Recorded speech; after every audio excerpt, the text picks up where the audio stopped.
Right now we're going to talk to Larry Hedrick, who is the co-creator of the Superstition Mountain Museum and responsible for making it what it is today. All right, the Peralta Stones, where did they actually come from? Okay, a detective from, I think it was Washington or Oregon, he had stopped along the highway to, I guess, relieve himself, and he accidentally kicked something, and he thought it was strange, so he dug it up and found these stone maps. And there's pictures of them displayed on the bumper of his car and all sorts of things like that. But as I got to thinking about the relationship of those maps and why they were there and said what they said, I tied that in. And I'm not saying this is true. This is my theory, that I tied them in with the Baron of Arizona. Now, James Addison Reavis was born in 1843 in Missouri, and he joined the Confederate Army. And whether he had calligraphy capabilities beforehand, he did discover that he was very good at forging passes, which in the Confederate Army were all handwritten. And he could make that pass. Nobody could tell the difference. He could sign the commander's name, and he went on leave several times. And he done it for his buddies. And he also done it for people who would grease his palm. And as it became obvious that the South was losing, he deserted the Confederate Army and joined the Union Army. And he got caught doing that because most of their stuff was printed. And so anyway, after the Civil War, he started west and he went through Santa Fe. And Santa Fe was discovered by the Peraltas, so he knew the name Peralta. You know, he had to have. And he finally made it on out to the Phoenix area. And he had met up with somebody that had some Spanish land grants. I'm not going to try to go into in-depth detail because, you know, I have forgotten a lot of things too. And dates and names escape me, but these Spanish land grants came in his possession after the fellow that had them had passed away. And there were several of them, which he combined into one massive land grant that extended from about Luke Air Force Base to 30 miles inside of New Mexico, from the Salt River to the Gila River. And in order to pull off his escapade, he went into Mexico to these places where they, the name escapes me, but these places where they store this kind of information, and wanted to pose as kind of wanting to be a monk, you know. And he left a sample of his calligraphy, and it was so good they put him to work in the archives, exactly what he wanted to happen. And he altered some of the documents in these archives. And while he was there, using their 100-year-old formula for their ink, and while he was there, he discovered that copies were in Spain. So he goes to Spain, and he gets involved in changing documents in Spain. And then when he comes back, he hangs a document up everywhere and says, I own this grant, and you're going to leave or pay me to be here. And the first one to pay was the Silver King mine, and then the railroad. And other people said, my gosh, if the Silver King mine, which is extremely rich, and the railroad were paying it, it must be true. So a lot of people started forking over money. But there were people who were suspicious of all of this.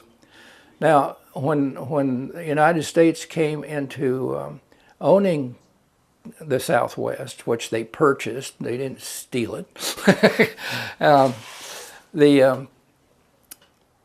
they made it clear that any legal Spanish land grant before 1848 would be recognized.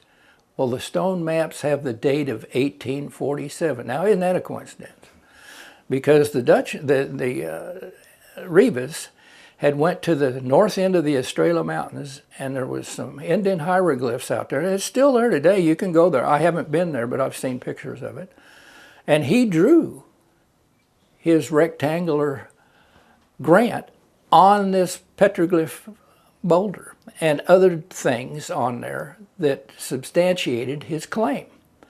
And they're there to this day.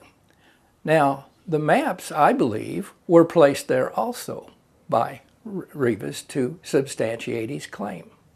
But the point being is the United States government sent somebody to Spain and found out that he didn't use that 100-year-old ink, and some of the paperwork that he did was written with a steel fountain pen. Not a fountain pen, but a dip pen, whatever you call it. And he got caught. So therefore, the stone maps were of no value. Why would he go back and get them or anything like that? And that's my theory, that the maps were part of his substantiation of his claim. You know, a long time ago I saw the movie with Vincent Price where he played the Baron of Arizona. So how does he actually tie in, not Vincent Price, but the Baron himself, tie into this story about the stone tablets?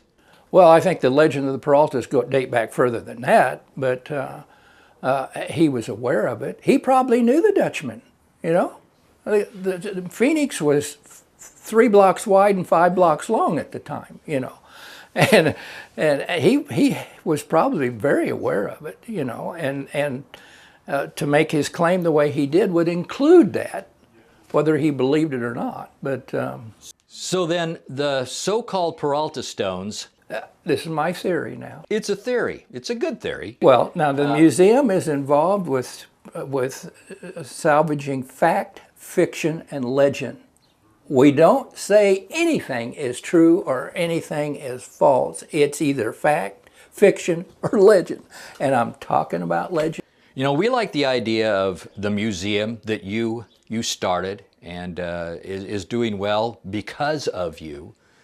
And that's why we're here. We're here to tell the real tales. And I don't want to say true stories, they're tales.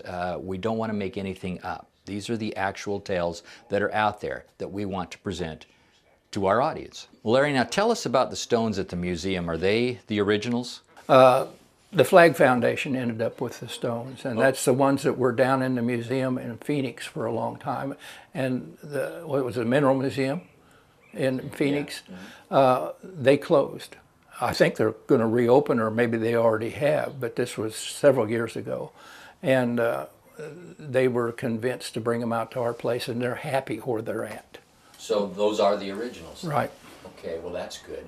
Because even if they don't date back other than James Addison Reavis, they're still pretty historical. Still pretty cool to think about. Well, they date back to 1847, supposedly. So actually what you're saying is those stones may not have anything to do with any mine up there at all. Well, that's why I said he knew the story. He knew the Dutchman. And he had to take away from the fact that he was trying to substantiate his claim.